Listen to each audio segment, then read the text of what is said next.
Bienvenue dans Slow Marketing, le podcast du marketing qui ne veut pas finir comme les dinosaures. C'est le premier podcast dédié à la transition environnementale dans le marketing. Je suis Anaïs, experte en marketing digital. J'en parle dans le premier épisode de Slow Marketing. Selon moi, un marketing plus durable et responsable se joue en 3 phases. L'étape 1, la stratégie. L'étape 2, la conception et la création de contenu. Et enfin l'étape 3, la diffusion. J'aimerais qu'on discute ensemble de la partie conception et notamment contenu vidéo, qui est le format le plus exploité et demandé en ce moment. Selon un rapport de l'association française The Shift Project, qui œuvre en faveur d'une économie libérée de la contrainte carbone, la vidéo en ligne représente 60% des flux de données dans le monde en 2018 et 1% des émissions de gaz à effet de serre. C'est des chiffres qui ne font que croître tous les ans. Pour explorer ce sujet, j'ai le plaisir de faire ce premier épisode avec Adrien de chez Iota, un studio vidéo de motion design 2D 3D engagé pour l'environnement. Adrien, merci d'être là aujourd'hui. Avec plaisir. Alors Adrien, on va commencer par la question qui fâche. Est-ce qu'on doit arrêter de produire et diffuser des vidéos? Alors ouais, effectivement, on pourrait, ce serait bien. Tout dépend en fait de l'impact que ça a et versus le bénéfice que la société peut en tirer. Donc effectivement, il faut toujours avoir cette question à l'esprit et se dire, faire cette balance en fait et tous les jours, se dire, «Qu'est-ce que je suis en train de faire et comment ça peut impacter la planète?» Aujourd'hui, je pense que voilà, une des choses les plus importantes à transmettre, c'est effectivement la transmission, la pédagogie. Et c'est à ce titre en fait que je pense que la vidéo c'est aujourd'hui le premier des vecteurs d'information. Et aujourd'hui encore, pour un petit moment, le fait de transmettre le message, c'est une des choses les plus importantes. Il faut que les valeurs qui sont de protection de l'environnement, les valeurs qu'on a, qui sont importantes pour nous, il faut les transmettre, il faut que ça fasse boule de neige, et il faut utiliser en fait tous les vecteurs qui sont à notre disposition. Donc ouais, on en a encore besoin aujourd'hui. Ouais. Justement sur le sujet, j'ai vu que tu avais participé aux assises de l'éco-conception tout récemment. C'est quoi exactement l'impact environnemental d'une vidéo et qu'est-ce qu'il faut prendre en compte pour pouvoir le mesurer? Alors c'est pas facile à déterminer. C'est assez large. C'est-à-dire effectivement, ça dépend comment on compte. Dans le numérique, dans la vidéo en particulier et dans le milieu numérique de manière un peu plus large, euh, le plus gros des impacts, c'est le matériel. Voilà, c'est ça qui est important à avoir en tête. Si on n'a pas les chiffres exacts, il faut au moins avoir les ordres de grandeur. Et c'est en ça que voilà, nous chez Iota, on a un de nos trois objectifs en tant que société à mission, c'est quand même la transmission. C'est ça, c'est le partage. Et si on peut transmettre une seule information, c'est-à-dire l'ordre de grandeur de l'impact du matériel, des infrastructures dans l'impact environnemental du numérique, ce serait déjà vachement bien. C'est-à-dire que bon, mais c'est vraiment de très très loin. C'est-à-dire, euh, c'est presque les trois quarts de l'impact du CO2, enfin des émissions de CO2. C'est vraiment l'extraction euh, des matières premières qui sont nécessaires à la fabrication des infrastructures. Donc, Quand si tu on parles veut de matériel et infrastructure, c'est tout ce qui est ordinateur, caméra, exactement tout et matériel informatique, smartphone, mmh. vraiment tout ce qui est nécessaire, mais aussi les serveurs hein, qui servent à uploader Ouais. les vidéos, qui servent à échanger les informations. Donc, en fait, tout ça, c'est ça l'impact premier. Donc, si on veut réduire notre impact tout en continuant à utiliser du numérique, la première des choses à faire, c'est garder ce matériel le plus longtemps possible. OK. C'est ça. Et aussi les sourcer de manière un peu plus responsable. C'est-à-dire, si j'ai besoin d'un matériel qui n'est, enfin, si je peux trouver mon matériel avec en reconditionné ou en deuxième main, et ben c'est très très bien. Si je peux aussi le recycler, c'est vachement bien aussi. Voilà, il faut vraiment penser à étaler la vie des matériels le plus possible. Quoi. OK. Et du coup, concrètement, comment est-ce que, Iota fait aujourd'hui pour, produire des vidéos à moindre impact environnemental? Eh bien, on a plusieurs pans sur lesquels on a travaillé. C'est-à-dire, en premier lieu, le workflow. C'est-à-dire en interne, c'est important de sensibiliser toutes nos parties prenantes, c'est-à-dire à la fois, c'est effectivement les équipes, hein, pour qu'elles comprennent les enjeux, pour qu'elles comprennent ensuite comment réduire leur impact au quotidien quand elles travaillent. Ah, ça, on a donc des livres blancs sur les bonnes pratiques dans le numérique. Hein, voilà, est-ce qu'on envoie des pièces jointes dans un mail? Est-ce qu'on compresse? Est-ce qu'on utilise le cloud? Quand on utilise le cloud, si on en utilise un? Comment on stocke? Comment on échange des fichiers? Voilà, tout ça, ce sont des points de réflexion et qui cristallisent à la fin pour donner un workflow qu'il faut ensuite suivre.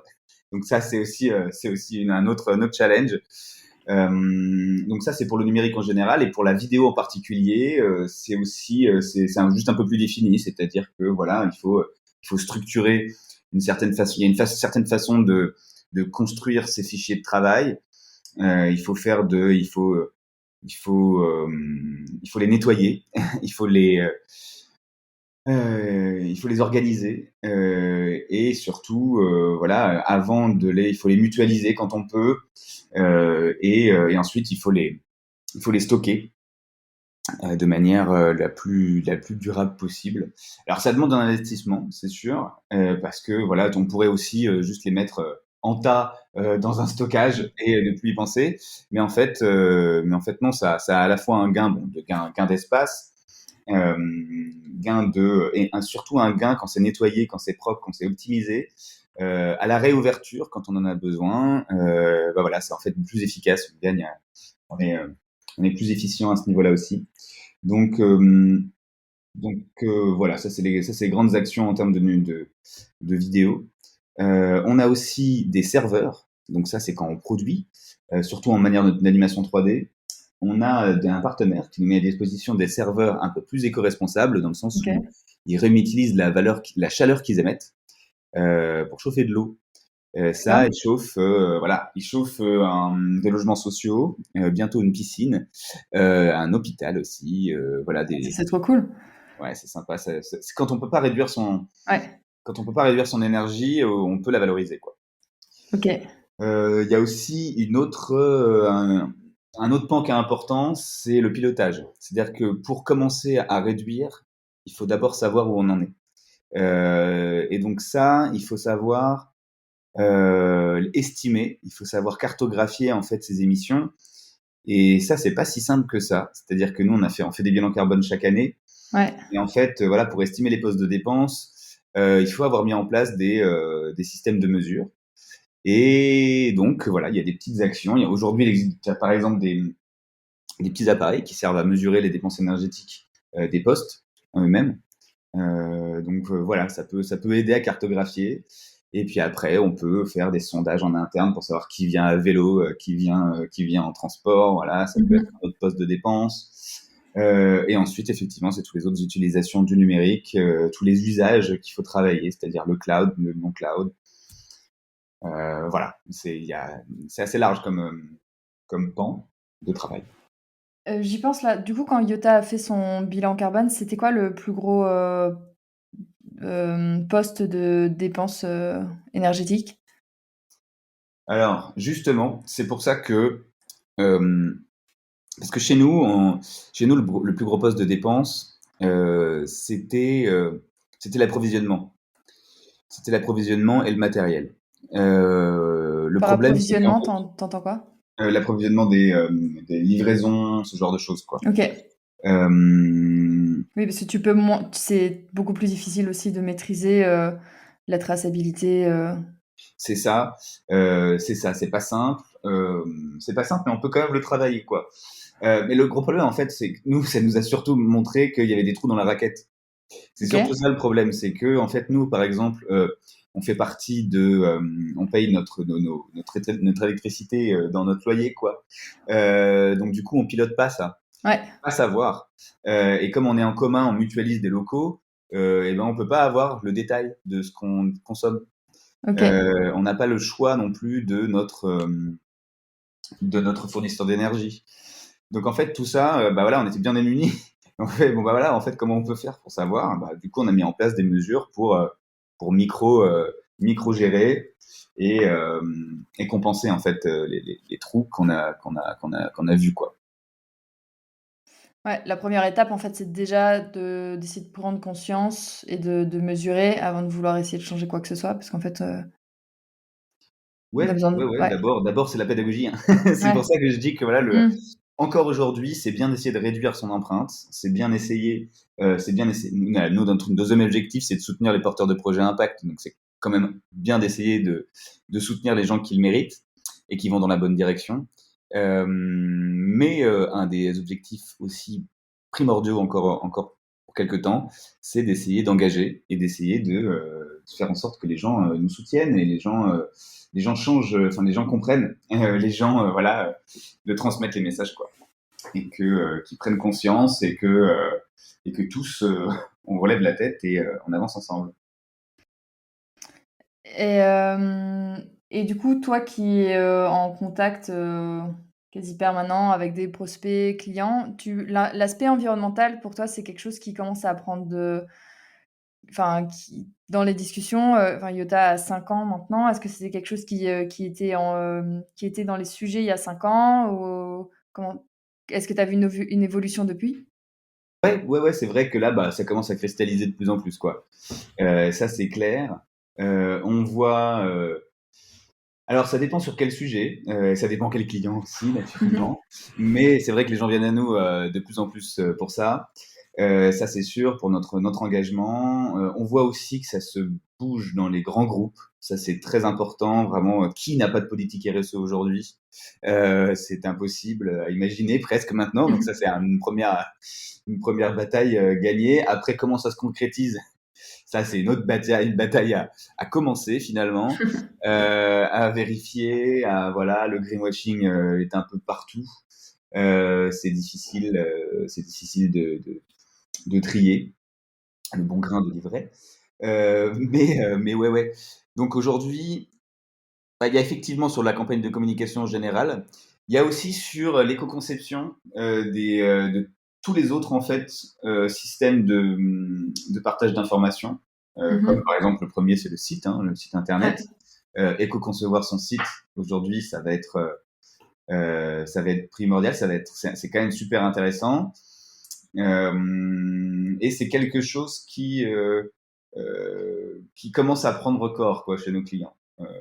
C'est quelque chose voilà que nous on propose depuis peu de temps finalement parce qu'il a fallu trouver les bons partenaires, se former et aussi que ça puisse prendre en fait chez nos clients.